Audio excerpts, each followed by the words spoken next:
All right. So, um, as I said, sorry for the confusion on this whole thing.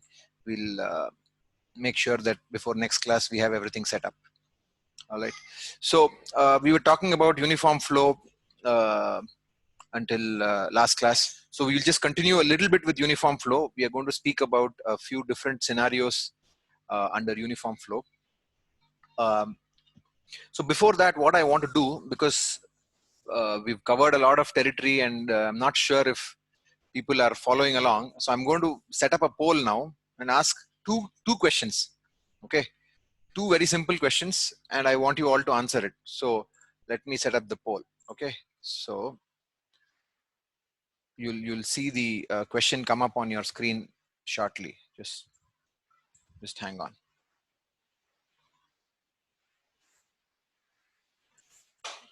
Okay.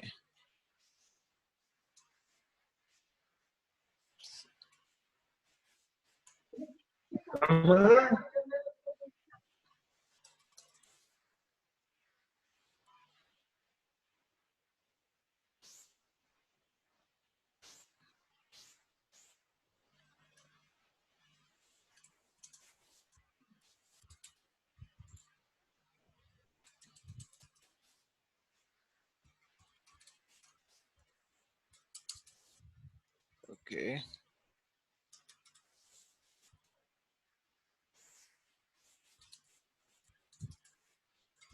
All right. So are you able to see the question? No, sir. Not yet. No, sir. No, sir. Wait a second.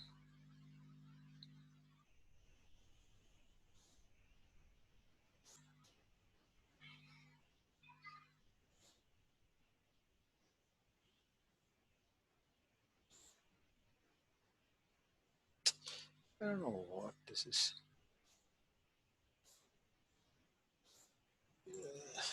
Okay. Now you should be able to see it. No? No, sir. Okay. So then what's going on? So I've saved the question. Are you able to see it now?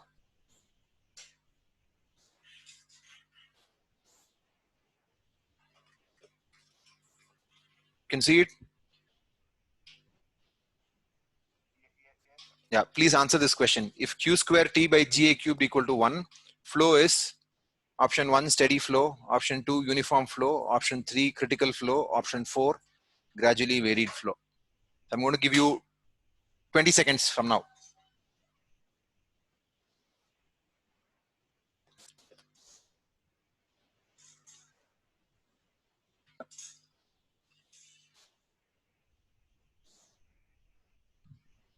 Can everybody see the question? Yes, sir. Okay, so only 4 people have responded. I'll give you 10 more seconds. Quickly.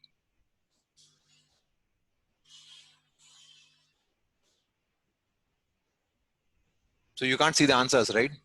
What others are entering. Quickly. What? Okay, 7. Only half of whoever is here has voted. 7 out of 14. What are the rest of you doing? We don't know answer, sir. If you don't know the answer, that's okay. Then click any one of the options. Or I should have given don't know, huh? Okay, maybe I should have done that. Okay, only 8 people. Yeah, like this is a straightforward question. Okay, I'm going to count to 10. 1, 2, 3, 4, 5, 6, 7, 8, 9, 10. All right. So I'm going to end the poll. Okay, so the answers, 10 people have voted out of 15 people in the class. Okay, I don't know what the others are doing. Okay, so one person has said steady flow. 2 people have said uniform flow. and 7 people have said critical flow. Okay, so so maybe I can share the results. Okay, can you see the results? This is what the results have come out. Q square T by GA cubed equal to 1. Out of 10 people, 7 people are saying it's critical flow. 1 has said it's steady flow. 2 have said it's uniform flow. Okay, so the answer is critical flow. Okay, so now this is what we spoke about a lot in the last lecture, right? About how Q square T by GA cubed is the value that you have to compute to find out if the flow is critical or not. If Q square T by GA cubed is equal to 1, then the flow is critical. If it is less than 1, we say it is subcritical. And if it is greater than 1, we say that it is supercritical. Okay, so now I'm going to ask one more question. Okay, edit.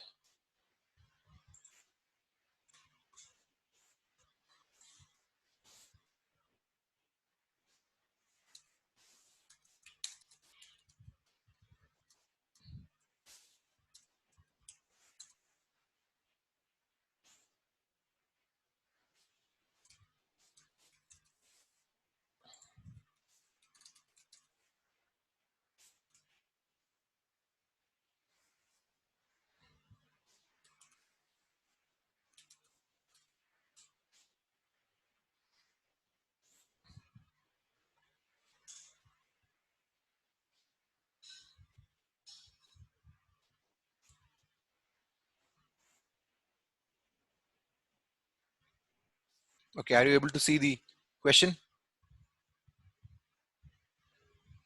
No, sir. No? Okay.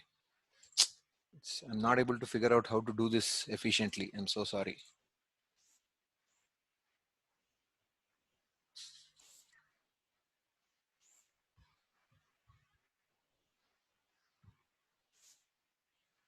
Oh, it's the other one. Sorry. Oh, here it is. Now you should be able to see it. Yes. So please vote for this quickly. If Froude number is less than 1, the flow can be called option 1 supercritical, option 2 subcritical, option 3 unsteady, option 4 uniform. Okay, 30 seconds. Quickly.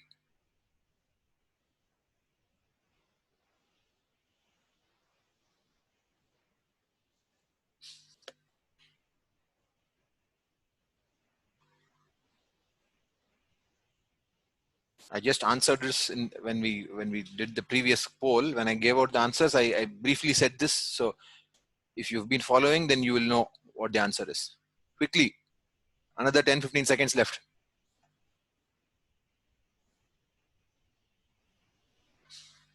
Only 8 people have voted. 7 more can vote. Quickly. Last 5 seconds.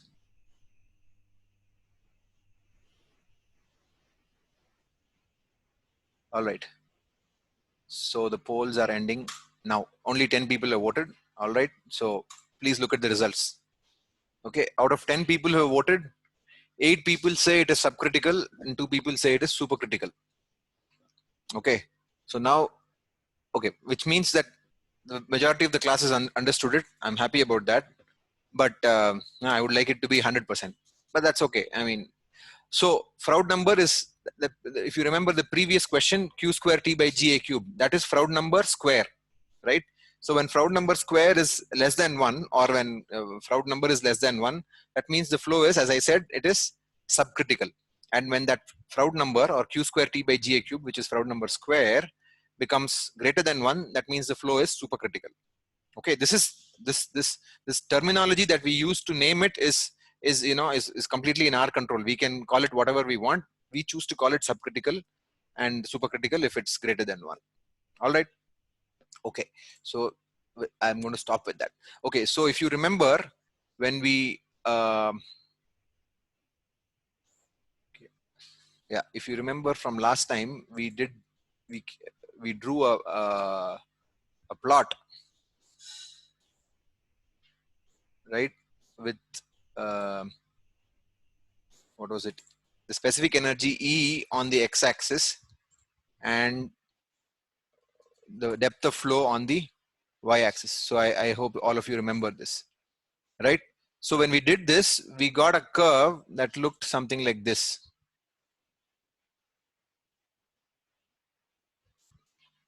Okay. Does everybody remember this curve? When we plotted the specific energy as a function of flow depth, we got a curve that looked like this, where there is a clear minima at some certain depth of flow. And this depth of flow is what we call as our, so this depth is what we call our critical depth. Okay, so this we have already seen. Right, so that is our critical depth. And these other depths of flow, where the specific energy is not minimum, those are called the subcritical and the supercritical depth. Okay, this is for a given discharge. Once I specify a certain value of discharge, right, for a given channel cross section, if I draw the specific energy as a function of y, this is the curve that I'll get. Okay, all right. So then if I draw any other line that intersects this this curve, it will intersect it at 2 points, correct? So I have a line, which means this line is parallel to the y-axis. So therefore it is a line at which the specific energy is constant, right? So when I have the same specific energy, I have two possible depths at which this specific energy can happen, right?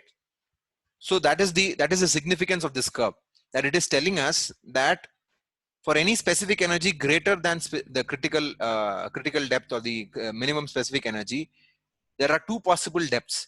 One of those depths is called the subcritical depth. Okay, so that is the subcritical depth. And then this other depth at which the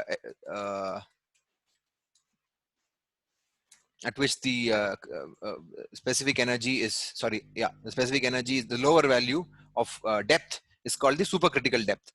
But the specific energy is the same in both cases, right?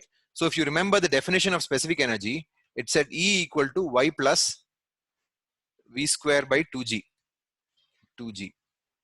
right? So this was our definition of specific energy. So now, if if any one of you can answer this, let us say the depth is subcritical, right? This is for a given discharge. Then what will the velocity be for subcritical versus supercritical? Any one of you wants to answer this? For a given specific energy, I am comparing the velocity at that cross section for a subcritical flow versus a supercritical flow. Okay, for a given specific energy, for a given flow rate. Okay. Velocity will be low for subcritical depth, and it will be high for supercritical depth. Right. So is this fairly obvious, right? Because, okay, so what he said is that velocity is higher for subcritical than for supercritical given a discharge and specific energy. Once I specify the discharge and the specific energy, then the velocity will be higher for subcritical than for the supercritical flow. Why is this the case? Because area of cross section is proportional to y, the flow depth, right? So if the flow depth increases, area of cross section also increases, right? No matter what the cross sectional shape is, whether it is a triangular cross section, trapezoidal cross section, semicircular cross section, rectangular cross section, whatever cross section it is, area of cross section is proportional to y, right? So subcritical flow depth, if it is higher, then that area will also be higher. If that area is higher, given the discharge, the velocity will be lower, right? So the velocity, oh, I just wrote the exact opposite up there. I'm so sorry. Velocity is lower for subcritical than for supercritical given a discharge and specific energy, right? Velocity will be lower for subcritical. Is this understood? Everybody is clear on this? Any questions? No, sir. All right. Okay. So now what we are going to do is I'm going to I'm going to draw a situation. Just imagine this. Okay. Let us say I have flow happening on a uniform bed. Okay. How do I? Okay. So imagine I have a uniform bed slope and the flow is taking place. Right. At some cross section, I have to, for whatever reason, there is a bump in the bottom. Okay, you can imagine this, right? Let us say at some distance along this slope. So this is the bottom of the channel. Okay, this is the bottom of the channel. Okay, just imagine that it goes like this all the way. Okay, I'm not going to waste time trying that. Okay, somewhere along this slope, I have to raise the bottom of the channel. All right. So let us say I have some incoming flow of some depth.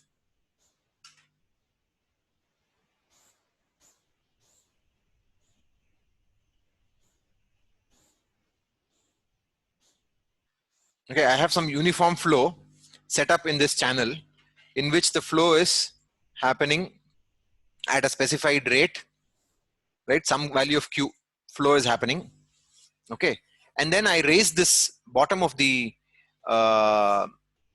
channel by some amount, let us say delta Z, right? I raise it by delta Z. Now my question is, what do you think will be the impact on this water surface, right? So this water surface, will it continue on the same path that it came on, right? How do I draw a dashed line? Is there an ability to draw a dashed line here? Okay, I don't think it gives me that flexibility. So anyway, so let us say some flow is coming in at the depth of Y and this flow is uniform, right? So this is uniform flow coming in, and then there is a change in the bottom. I raise the bottom of the channel by some amount delta Z. What do you think will happen to the flow depth as it passes over this bump? Will the flow depth increase? Will the flow depth decrease? Or will it just continue unchanged? What will happen? Continue unchanged. It will continue unchanged. Okay. So that's one answer. Same height. What is that? Same heights. It will continue same. It will height. continue in the same height. Remember that nothing else about the cross section is changing, right? Let us say this location is cross section 1 and this is cross section 2. Okay. Both areas, so both cross sections, the shape of the cross section is the same. If it is a trapezoidal cross section at cross section 1 or at section 1, it is the same trapezoidal cross section at section 2. The only difference is the bottom has been raised. Okay, the width of the channel has not changed. Nothing has changed. The material of the channel has not changed. The only difference is the bottom of the channel has been raised by some amount delta Z. Okay. So I've got Only a couple velocity may change. Yes, sir, the flow of rate. only velocity may change. Okay. Now remember this flow rate Q that is coming in is the same. Okay. The flow rate Q that is coming in is the same. It's not changing. Okay. So what do you think is now? Whatever answer, a couple of you have given answers that there will be no change. Okay. Now that answer, have you given that because of, what is the reason for your answer? I just want to understand the reasoning behind your answer.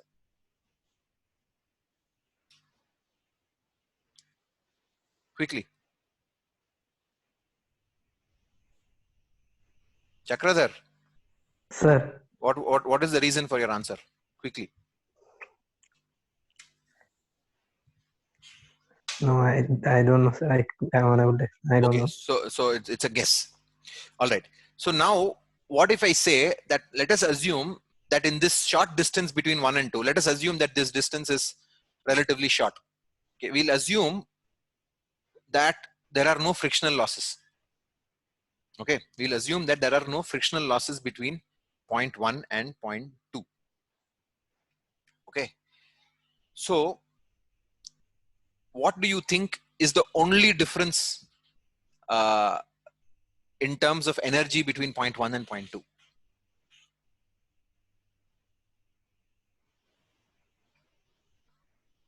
And in fact, I'll be even more specific. I'll be even more particular. What about the specific energy at point 1 and point 2?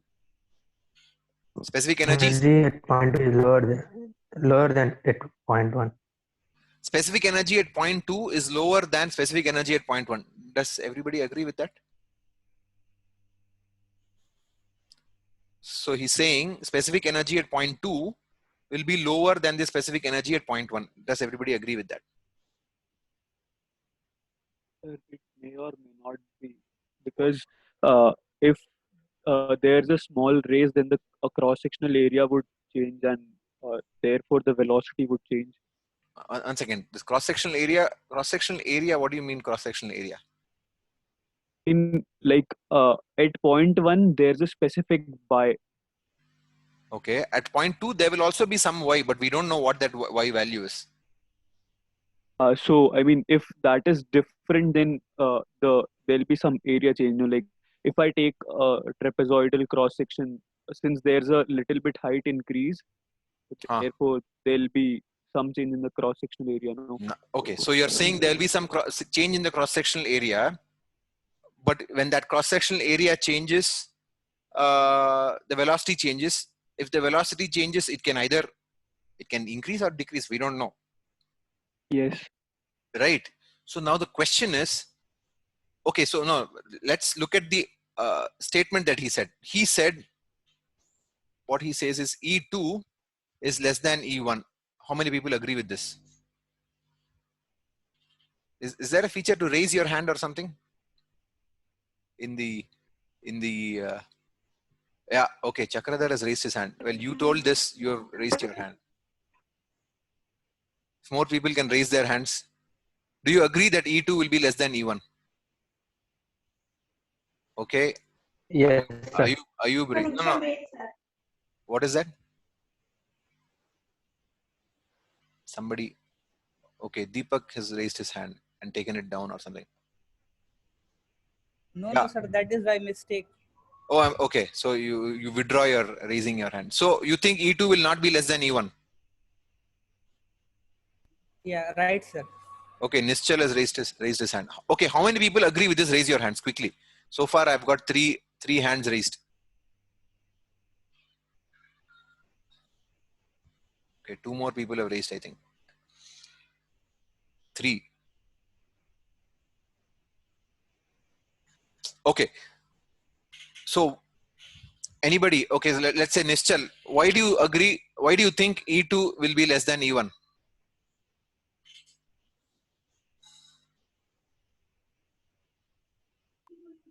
I think due to cross section. What is that? Due to cross section.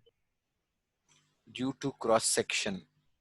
No. So if you remember, E is simply y plus v square by 2g. Right?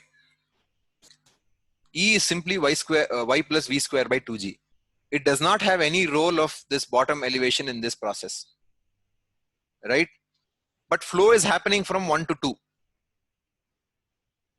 And delta Z has been raised. If, for example, if this bump was not there, and if you assume there's no frictional losses, then E2 will be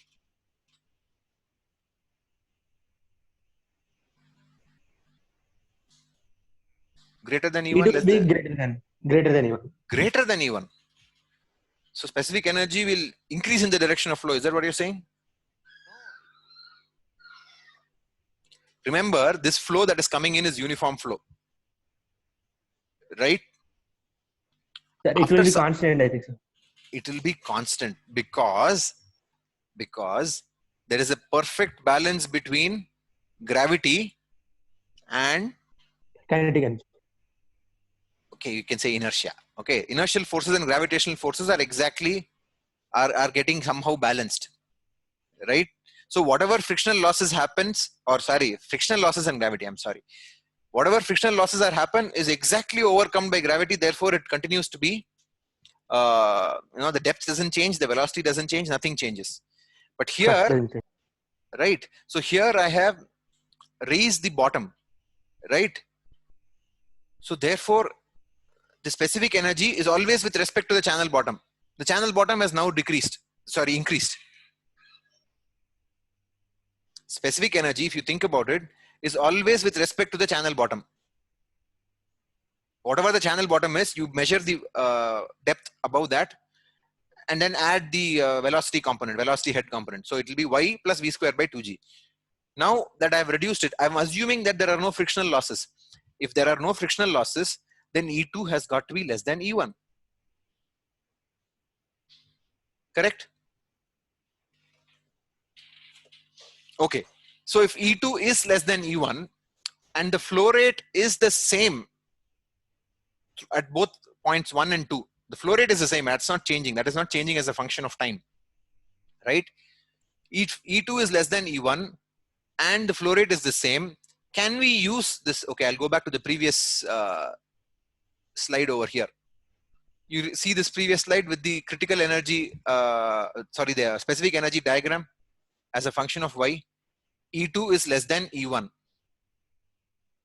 So let us say this first line that I've drawn, let us say that corresponds to E1.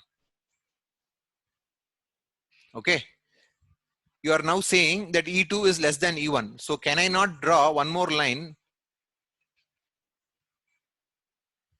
Okay. Which corresponds to E2. Okay. And the distance between these lines will be what?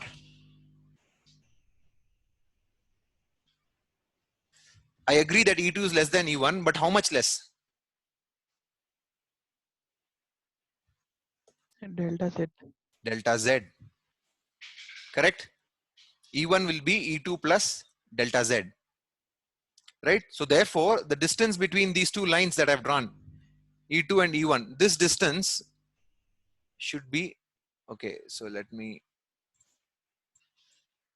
oh, it's a very big arrow, but that's okay.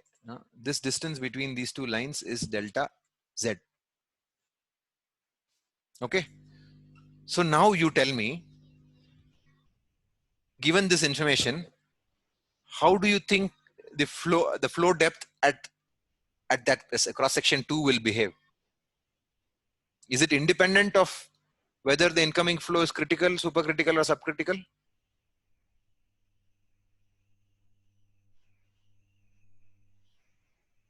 What this curve is telling us is that if the incoming flow is subcritical, which means this line is your incoming flow, the specific energy for your incoming flow, right? The black line, the black straight line corresponding to E1 is the line for the specific energy at cross section 1. The blue line is the specific energy at cross section 2. If the incoming flow is subcritical, then this will be this point over here, that will be Y1. Correct? Yes, sir. Then Y2 will be, there are two possibilities.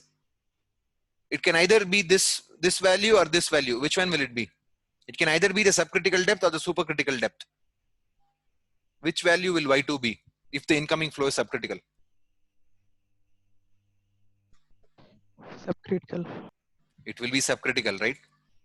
So this is the value. Oops, sorry.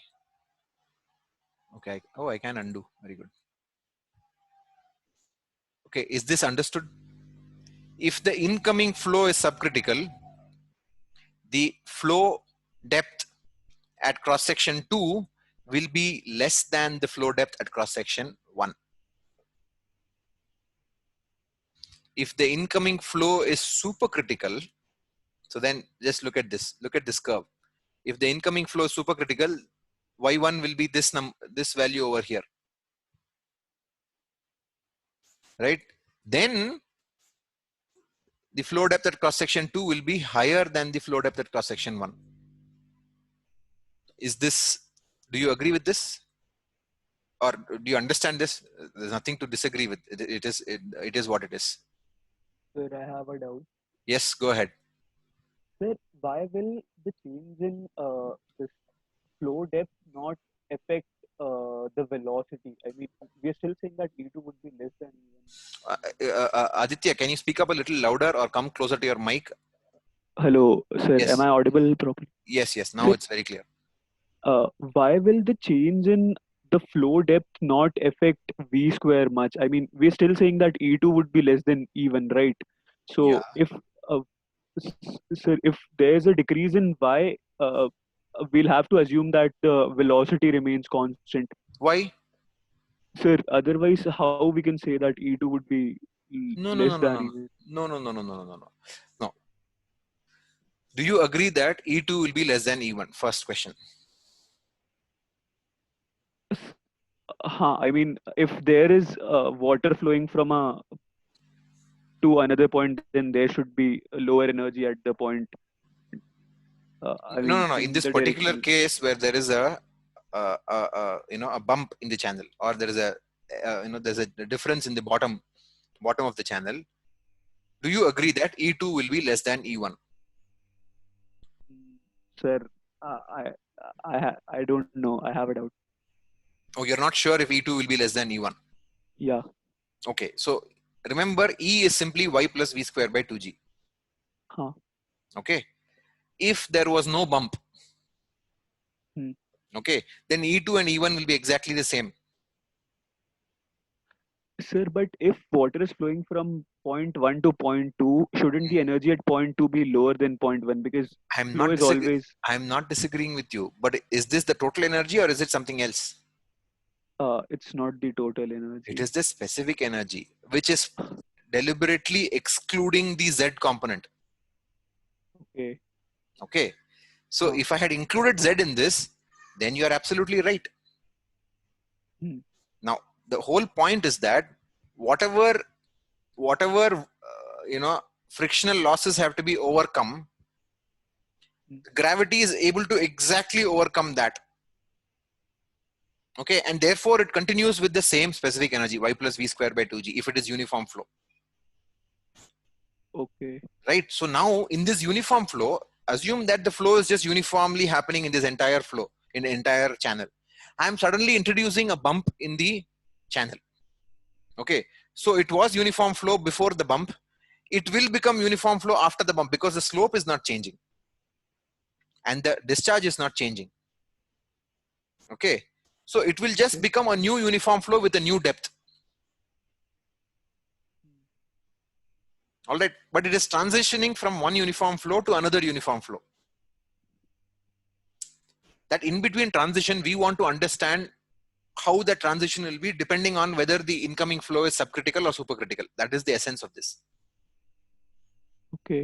Okay. So if you agree that E2 will be less than E1, that is essential for this because you have excluded the delta Z from your specific energy definition. Your Z component is not included in your specific energy definition, right? So therefore, in order to ensure that the flow goes from 1 to 2, E2 has got to be less than E1. Or if you write it from the total energy perspective also, you will get the same answer, right? So, but the advantage is that the specific energy diagram allows you to understand it in a more intuitive way, right? So when I have E1 and E2 is less than E1, so you draw that line some distance away from E1. How far away? Delta Z distance away. So you draw it at a distance of delta Z away.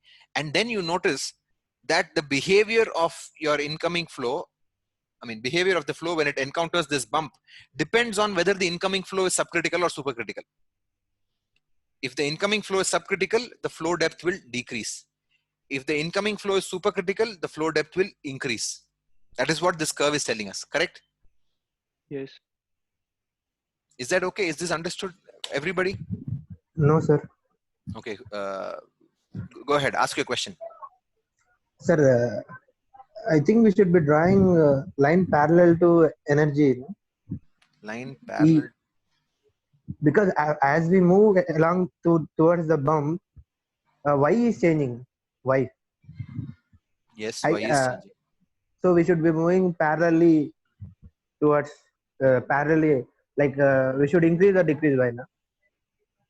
No, the point is we don't know in which direction to increase or decrease. We don't know that beforehand. I'm saying, no. First of all, do you agree E2 will be less than E1? Sir, can I draw, sir? Are you allowed to? Let me see whether I have to change the. Can you see Yeah. green line, sir? Yeah, I can see the green. Yeah, please Yeah. go ahead. Sir, initially this was y1, let's say. Huh. Y1. Now y1 is changed to, let's say, because of bump y1 is decreased now. This is why it became y2. Okay.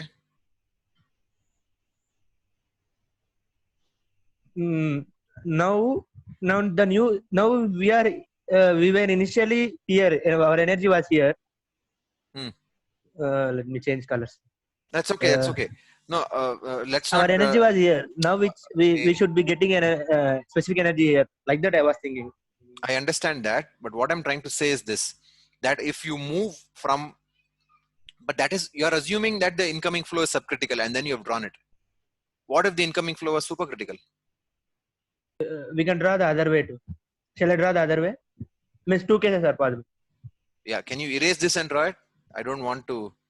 Okay, sir. If you erase it, I hope everything doesn't get erased, or you only have the ability to erase your stuff. Try erasing it quickly. Oh, very good. Yeah, assume the incoming flow was supercritical. Okay, sir. Just draw a straight line.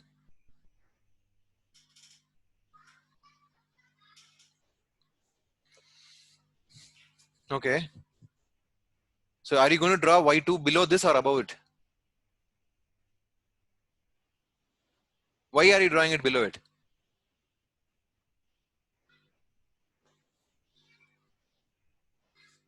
Quickly. Okay, your microphone is muted or something has gone. Sir, because I'm drawing below it because y is decreased now because the surface will be at the same level, but because of bump, ground level increase now. No, 1 second. 1 second. Why are you assuming the surface will be at the same level? Why are you? Who told you that that is true? If you go outside, okay, when it is raining, and let us say the water is flowing on the surface. Okay, suppose there is a sudden drop in the let us say, imagine the water is flowing on the road. Okay, at some point the road level suddenly drops a little bit. Does the flow rate just remain? I mean, does the water level remain at the same elevation while it's just the depth that is changing? No. Yeah. So then why are you assuming that y will remain unchanged at cross section 2? You don't know that. I'm wrong. Yeah, I'm wrong. I'm so sorry. We don't know what the y will be at that other cross section. Okay. We don't know beforehand. The only thing we know is that the specific energy is changing between cross section 1 and 2. Right? And how is it changing? It is changing in this form. E2 is less than E1 at some point. Okay. And that how much it is less than E1 depends on delta Z. Okay. So therefore, if E2 is less than E1 and it intersects this specific energy diagram at two different points, this tells us that Sir, if the, yes. Sir, then how are you able to say that E2 is less than E1? Okay. I thought we agreed on that. That is why I keep asking, do you agree that E2 is less than E1? I agreed because I thought surface will remain constant. I assumed it, so I'm wrong. So now I should get a new result. Okay, so what I would suggest is, for everybody, you can write an expression for capital H1. Okay, H1 is E plus Z. Okay, this is something I don't want to spend time on this because I want to finish up some things. Okay, so H is equal to Y plus V square by 2G plus Z. So this is capital H. This is total energy. E is simply Y plus V square by 2G. Do it from the perspective of H and see what happens in the case of the bump. Okay. All right. Okay, sir. Okay, sir. So, but remember, when you write it for capital H, you have to include H1 will be greater than H2, right? And that difference has to be equated by friction losses, right? H1 minus H2 equal to HF, right? The friction losses. So anyway, so when you do that, you will find out that E2 will actually be less than E1. And when that happens, when you draw these two lines parallel to each other, one at E1, one at E2, they intersect the curve at 2 points each. So if the incoming flow was subcritical, the flow depth at point 2 will decrease. If the incoming flow was supercritical, the flow depth at point 2 will increase. Okay, so in which case, if assuming this is subcritical, then this is what will happen. Okay, let me try to draw it. It will, oh, sorry. Oh, okay. Assume that my hand is steady. So it'll okay, terrible, really bad, but I'm sorry. Basically what I'm trying to do is I'm trying to show that it is going down, and then after it reaches the bump, then it becomes steady. Okay, I'm not able to draw it straight, unfortunately, but assume that it is okay. This is a really bad drawing, I'm so sorry. Okay, let me try once again, last attempt. Shall I help you, sir? No, that's okay. Let's leave it at that. Let's not waste more time on this. If the incoming flow is subcritical, this is what happens. The flow actually decreases and goes off. If the incoming flow is supercritical, it does this and then stabilizes. Okay.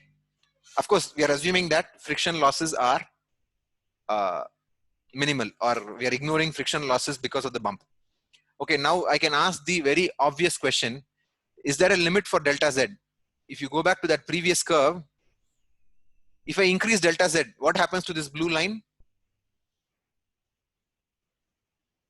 It moves closer to this critical depth, right? If I keep moving, if I keep increasing delta Z, this blue line keeps moving further and further away from the black line, from E1, right? Once delta Z reaches this maximum value, okay, reaches this minimum specific energy, then nothing can change beyond that, right? So then it leads to a new situation called choking. We'll not talk about that now. We'll just leave it for now. But remember that this delta Z, there's no, you can't keep increasing delta Z beyond a certain point. If you increase it beyond a certain point, then it goes beyond minimum specific energy. Then it leads to what is called choking. Okay. So delta Z has a minimum, a maximum threshold. It can't go beyond a certain point. Okay. Is that okay? Yes, sir. All right. So now we are going to talk about, so this was a change in the, now the exact opposite happens if there is a depression, right? Instead of a delta Z where I'm increasing it, I can also have a depression, right? Something like this. I can have a depression of size delta Z. What will happen in that case? Your E2 will move on the other side of E1, right? In this blue line, instead of being on this side, it will go to the other side. Correct? So then if the incoming flow is subcritical, the flow depth will increase. If the incoming flow is supercritical, the flow depth will decrease. Is that okay? It's fairly obvious, right? Is that okay? Okay, sir. Okay, so why is this so important? This is important because, as I said, it is not always possible to maintain the same slope for without changing the bed elevation. Sometimes, in order to continue maintaining the same slope or as close to the original slope as possible, you have to raise the bottom.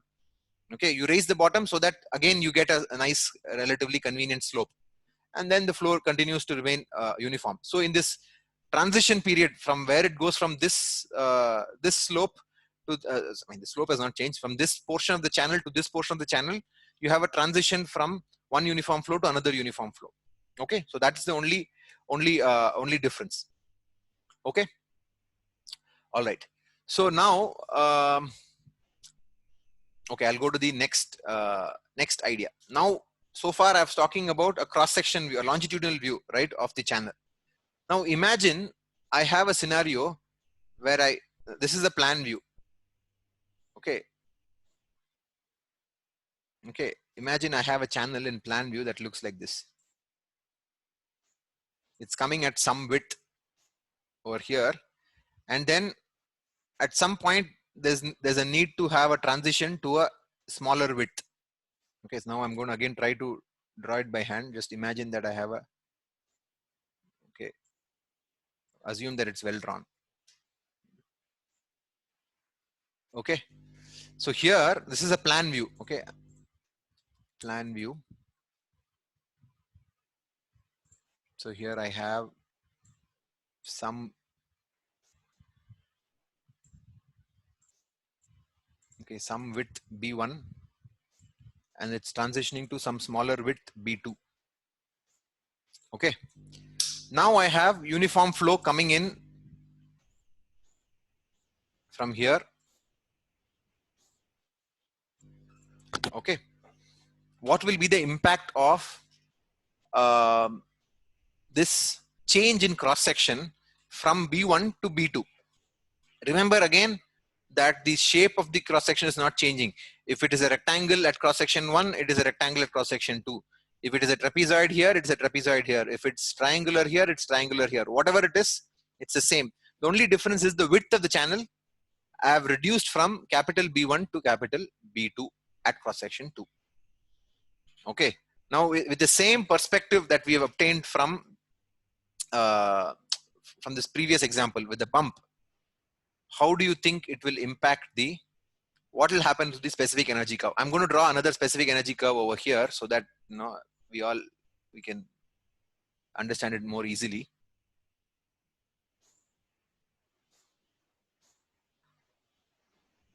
Okay. So I have a specific energy curve. I've drawn it like this. Okay. So on the x-axis, I have, you can all see the x-axis, right? EM, and on the y-axis, I have y, which is also in meters. Okay. Right. So how do you think this flow behavior changes when it encounters this kind of a scenario where the width of the channel changes from B1 to B2? Remember, you have to again think of this from the perspective of specific energy. Any ideas?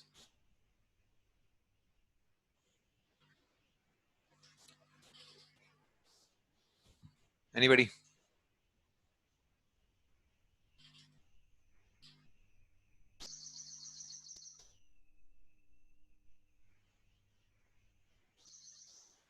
Sir, Yes. velocity at B2 will be greater than B1. Velocity at B2 will be greater than V1. Okay.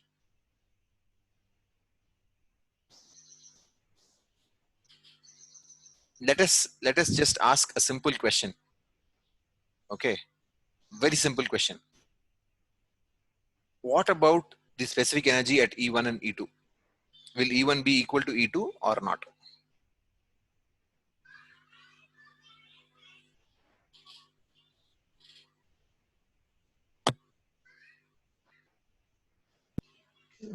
E2 will be less than E1. E2, the same as the previous one. You're saying E2 will be less than E1. Same as the previous one. Okay, how many people think E2 will be less than E1? E2 less than E1. E2 greater than E1. E2 equal to E1. Yeah. Do we do a poll? I don't want to waste time. E2 less than E1, E2 greater than E1, E2 equal to E1. I'm going to ask, let's see.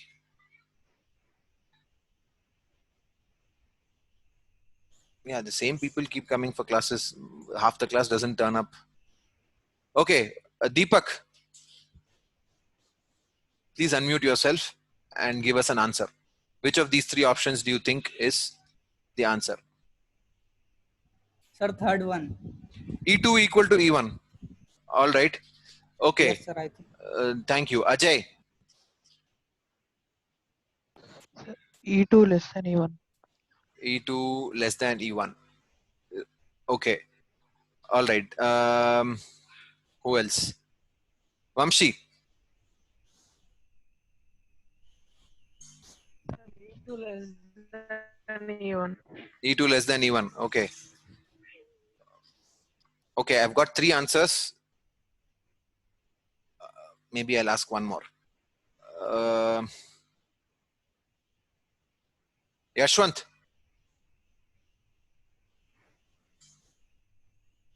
Please unmute yourself. E2 less than E1. E2 less than E1. Okay, so I've got, okay, thank you. I've got 4 answers. Nobody has gone for E2 greater than E1, so that's good. And unfortunately, I've got 3 incorrect answers and 1 correct answer. Okay, so now you know what the correct answer is. E2 is equal to E1. Okay, so why is E2 equal to E1? Anybody has an idea? In the previous example, the bottom was being raised, right? There was a bump in the channel, so the bottom was raised, and E is always measured with respect to the bottom. Here the bottom is not changing. The only thing that is changing is that the width of the cross section is changing, right? So if y decreases, v square by 2g increases. If y decreases, v square by 2g increases, and so on. But E2 and E1 remain constant. Sir, Yes. will the flow happen like flow will happen always in the direction of like whenever E2 is less than E1, then only flow happens, isn't it? No. See, this is what I think even Aditya asked the same question. This is only specific energy. This is not total energy. Total energy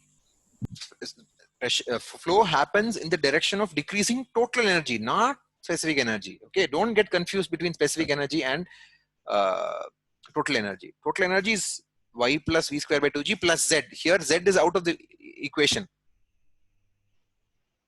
right? So if I ignore frictional losses, then E2 must be equal to E1. In reality, there will be some frictional losses, but because the bottom is not changing, right? The bottom, whatever the slope is, it's just remaining constant, right? Or even let us assume that the slope is 0. Even if you make that assumption, then E2 must be equal to E1, right? There is some inertial force with the water, so it just continues flowing. So E2 is equal to E1. Now, can I use that information with this curve to find out what the answer would be? This will tell you that there's no change in depth. If I use just this curve, E2 is equal to E1, so there's only one straight line, right? So Y1 is not changing. But if Y1 is not changing, then how will velocity change? The velocity must change in order to maintain constant flow rate. I agree with you.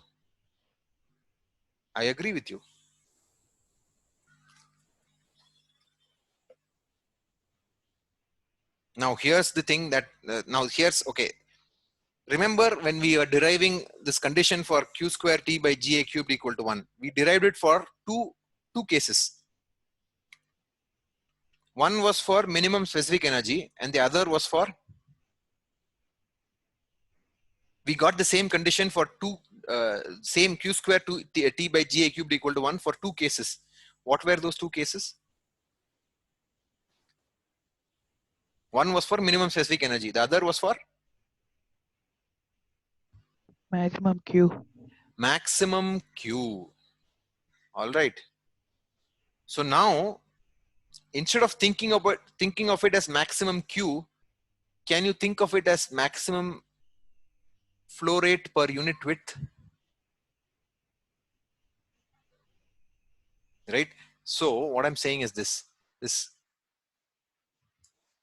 q square t by ga cube equal to 1 is the condition for maximum flow rate, right? For a given specific energy, q square t by ga cube equal to 1 is the condition for maximum flow rate for a given E. Okay. So now let us consider a given E. So for a given E, so let us say this is that E, right? So this is the condition which will give me maximum flow rate, Q square T by Ga cube. But if that condition gives me maximum flow rate, then it can only happen at which depth?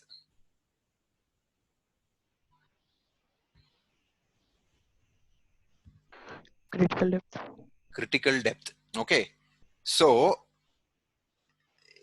for this given specific energy, if I want to accomplish highest flow rate possible, that is only possible for the for critical flow depth.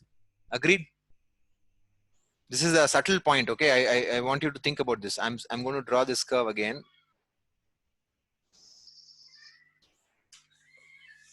Okay, for the same specific energy, okay, I've drawn two specific and sorry, for the same, I'm so sorry. For the same value of specific energy, this curve is intersecting, this line is intersecting these two different curves in very different ways. Curve number 1, it is intersecting at 2 points, at point 1 and point 2. One is subcritical flow, the other subcritical depth, the other is supercritical depth. But this curve, it is intersecting at the critical depth, right? So which means this curve corresponds to the maximum flow rate for this specific energy, correct?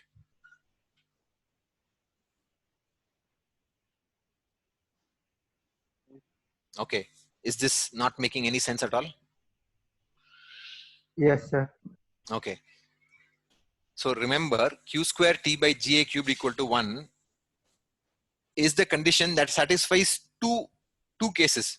One is it satisfies the condition for a given flow rate, that this condition Q square T by Ga cubed is the condition at which you have minimum specific energy. Okay. The other perspective is, for a given specific energy, if Q square T by Ga cubed equal to 1, then that is the maximum possible Q for that channel for that specific energy.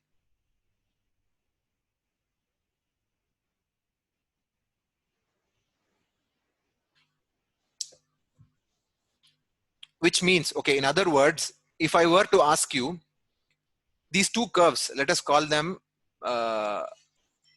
okay, curve X and curve Y. Okay, curve X and curve Y. Remember, each of these curves corresponds to a specific flow rate. Okay, in which case will the flow rate be high, for curve X or for curve Y? Why? Y. Okay, not WHY, Y. Why? Because it intersects that specific energy at that minimum point. It doesn't intersect it at 2 points. It only intersects that for that given specific energy. It intersects it at 1 point, which is the critical flow depth, which corresponds to the maximum flow rate for that specific energy. Every channel, right? Every channel has a certain ability to transmit fluids, right? For a given specific energy, right? It can transmit that flow at multiple flow rates. For a given specific energy, the channel can transmit that fluid at multiple flow rates, right? But there is only one maximum flow rate at which it can transmit it. When it transmits at that maximum flow rate, the flow depth will be critical. For any other flow rate, which is less than that maximum, it can transmit it either at supercritical depth or at subcritical depth. Is this making sense? Yes, sir. Others? Are you saying yes, sir, so that I stop? Otherwise, I'll keep repeating the same thing again and again. Okay. So this is something, maybe I'll write a note on this and send some, material so you can understand. This is a subtle point. Okay. So basically what I'm saying is between these two curves X and Y, the only difference is the flow rate. The specific energy is the same, right? This straight line that I've drawn is the same for both the, it is intersecting those curves at different points. Curve X, it is intersecting at 2 points, and curve Y, it is intersecting at only 1 point. Right? So therefore, the only difference between these curves is that QX is less than QY. Right? Capital Q of X is less than the capital Q of Y. Right? Yes. Or in other words, I can say flow rate per unit width of curve X is less than the flow rate per unit width of curve Y. Right? So I'm going to say QX or Q capital X is less than Q capital Y, or small q. Remember small q? What is small q? Small q is Q by B, flow per unit width. Okay. So QX is less than QY. Agreed? Yes, sir. Okay. So then now this B1 and B2, what is the only possibility? Assuming that this this B2 is not at critical depth yet, right? So in reality, if this width B2 is such that the flow has not yet reached critical condition at cross section 2, that means the curve must lie somewhere in between these two. Agreed? Yes or no? So this curve Yes. Y is the condition for maximum flow rate or maximum flow rate per unit width. This capital Q is not changing, but B is changing. If B becomes smaller, small q becomes larger, right? Capital Q is the same. B1 is greater than B2. So therefore, Q1 will be less than Q2, small q1. Because flow rate per unit width here is lower than the flow rate per unit width here. Right? As long as this B2 is not so small that it has reached the maximum condition, that means it has to be this curve, some in between curve corresponds to the flow rate per unit width at cross section 2. Okay, so now can we answer the question? If the incoming flow is subcritical, the flow rate at cross section 2 will, the flow depth at cross section 2 will be?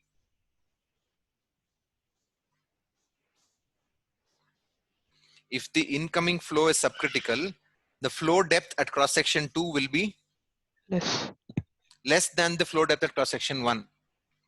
If the incoming flow rate is, if the incoming flow is supercritical, the flow depth at cross section 2 will be higher than the flow depth at cross section 1. Is this idea clear? Yes, sir. Anybody has any questions, please ask.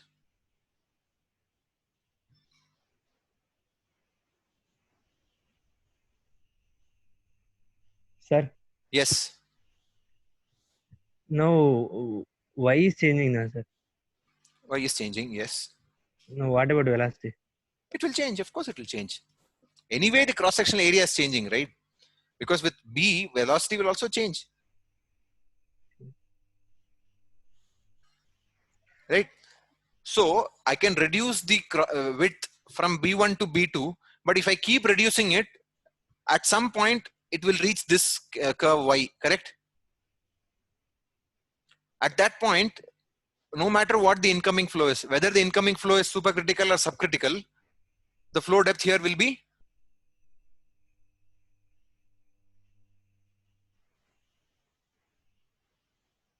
Okay. Now, if you don't answer this question, that means you still have doubts. Let us say I keep decreasing this B2 such that I end up on curve Y, flow rate per unit width, right? So when that happens, irrespective of whether the incoming flow is supercritical or subcritical, the flow depth at cross section 2 will be Critical depth. Hey, who drew that? Sir, me, sir. I don't know what to tell. That's why I do it. It's critical depth. Is that okay? This is it's slightly complicated to understand, but what I'll do is I'll send out some notes. There's this wonderful textbook by Professor Subramania of IIT Kanpur, which explains this fairly well. I'll send it out later today. Maybe we can also solve a couple of problems on this. One problem with the hump, one problem with this changing cross section. And then that should give you much more, that should give you a lot of confidence in tackling these problems. So these are the only topics that we will talk about with respect to uniform flow. Sir, y and velocity change accordingly to maintain E2 equal to E1. Say that again. Yeah. Y and velocity change in such a way such that E2 and E1 remain the same. Is that okay? Yes, sir. All right. So, any questions? Any questions on this?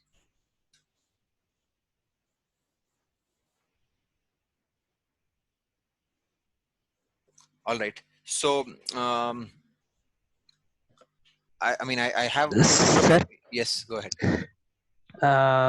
When we increase bump, in a case of supercritical, once it will sometimes it will decrease. In a case of subcritical, it may increase. Means like there are there are two cases possible. Say that again. Say that again. Slow down and say that again. When we increase the bump, there are two cases possible for two cases possible, na, sir.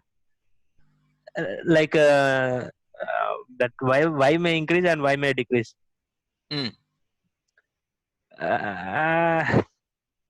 Why we are getting two cases? I didn't get. That's because the incoming flow can be two cases. If incoming flow is subcritical, y will decrease. If incoming flow is supercritical, y will increase. So it is depending on flow rate that I got, but no, not flow rate. No, I did not say flow rate.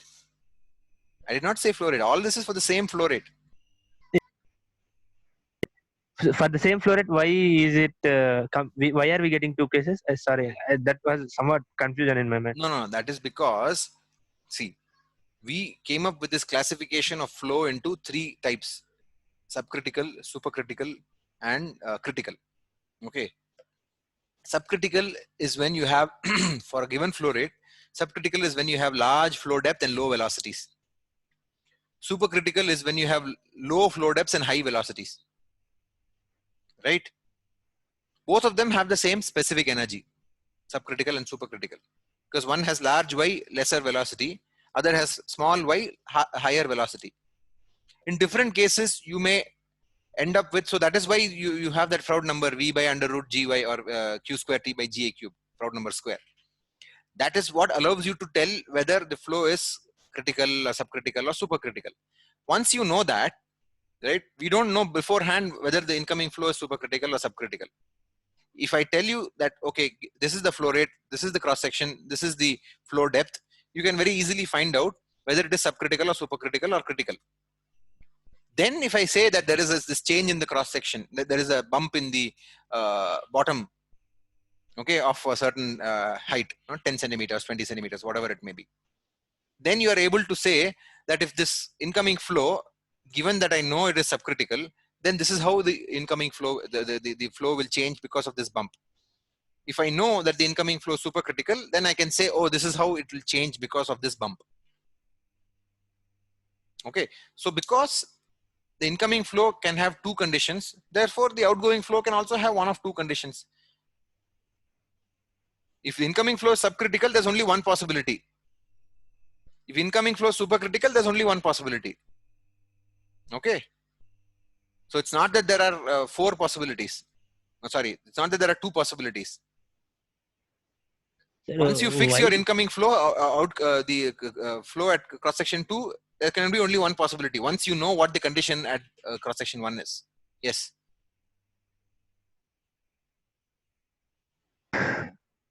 Okay, sir, nothing. All right. Okay. So we will meet on Friday. By that time, I'll fix this meeting ID and all that. So that there's no confusion. I'll send it out in advance. And I'm also going to send out some additional notes on this, this this width changing in the plan view and how it impacts specific energy and how it impacts the flow depths. Okay. So this I'll send out some additional material and maybe a couple of problems that you can try solving before you come for the next class. Okay. All right. So thank you very much. Apologize for the problems in today's class. We will meet on Friday at 10:30. All right. Thank you very much. Bye.